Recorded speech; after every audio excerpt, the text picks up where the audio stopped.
झलकोवा लहरीदार झोकेदार मजेदार फैंसी साड़ियाँ VIP company की वीआईपी साड़ियाँ एक साड़ी पर दूसरी साड़ी फ्री। ए फेरी वाला काले ले आवा हो तनी आवा देखावा त। अरे मर्दे का चीज है रे। अरे सारे धीरे से बेच के चल नहीं इधर कुटा जेबे।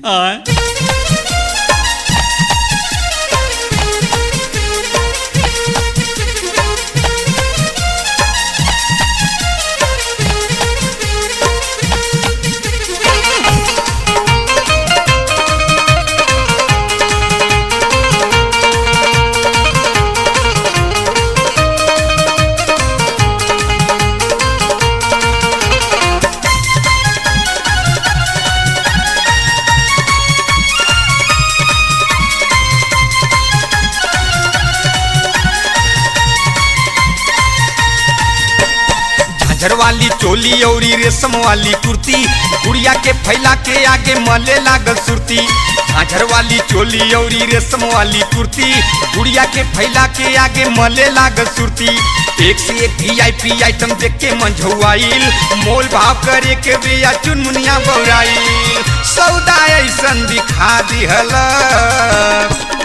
माल फेरिया वाला पटा लिहलस, माल फेरिया वाला पटा लिहलस। झांझर वाली चोली और रेशम वाली कुर्ती गुड़िया के फैला के आगे मले लागल सुरती। एक से एक वीआईपी आइटम देख के मंझौआइल मोल भाव करे के बेया चुनमुनिया बौराइल। सौदा ऐसन दिखा दिहल माल फेरिया वाला पटा लिहलस, माल फेरिया वाला पटा लिहलस।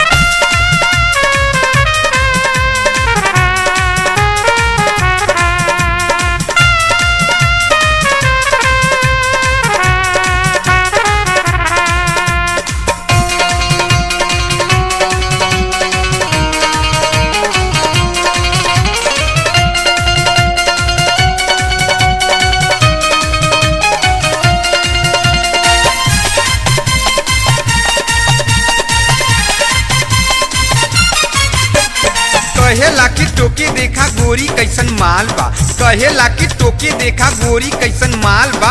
पाटी बड़ा मुलायम कपड़ा जैसन तोहर गाल बा। कहेला कि टोके देखा गोरी कैसन माल बा, पाटे बड़ा मुलायम कपड़ा जैसन तोहर गाल बा। चक्कर ऐसन चला दिहल माल फेरिया वाला पटा लिहलस, माल फेरिया वाला पटा लिहलस।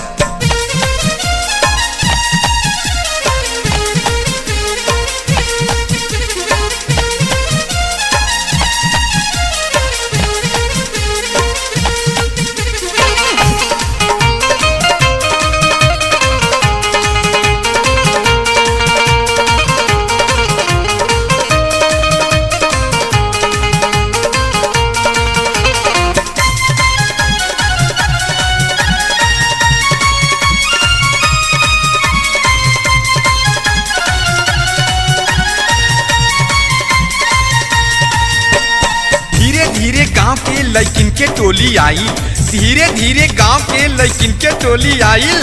आँख मटक्का होके लागल बात गईल घबराई। धीरे धीरे गांव के लड़किन के टोली आइल, आँख मटक्का होके लागल बात गईल घबराई। कानी उमुरिया दबा दिहल माल फेरिया वाला पटा लिहलस, माल फेरिया वाला पटा लिहलस।